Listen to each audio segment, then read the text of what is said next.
আল্লাহ আপনি আমার দিলের মধ্যে তাকওয়া দেন। আল্লাহ আপনি আমার দিল বিশুদ্ধ পবিত্র করে দেন। আনতা খায়রু মান যাক্কাহা, আপনিই তো হচ্ছেন সর্বোত্তম পবিত্রতাকারী। আনতা ওয়ালিয়ুহা, আপনি তো হচ্ছেন নফসের মালিক। ওয়া মাওলাহা, আপনি তো হচ্ছেন জিন্দেগীর মাওলা। আপনি ছাড়া তাকওয়া দিবে কে?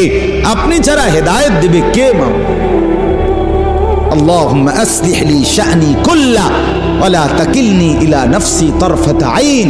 রাসূলের দোয়া, আল্লাহ আপনি আমার জিন্দেগিটা ঠিক করে দেন, আমার রাত ঠিক করে দেন, আমার দিন ঠিক করে দেন, আমার নামাজ ঠিক করে দেন, আমার ওযু ঠিক করে দেন, আমার হাসি ঠিক করে দেন, আমার কান্না ঠিক করে দেন, আমার দুপুর ঠিক করে দেন, আমার স্ত্রী সন্তানের সাথে সম্পর্ক ঠিক করে দেন, আমার মনিবের সাথে সম্পর্ক ঠিক করে দেন, আমার কবর ঠিক করে দেন, আমার আখিরাত ঠিক করে দেন, আমার বাজার ব্যবসা আয় উপার্জন ঠিক করে দেন।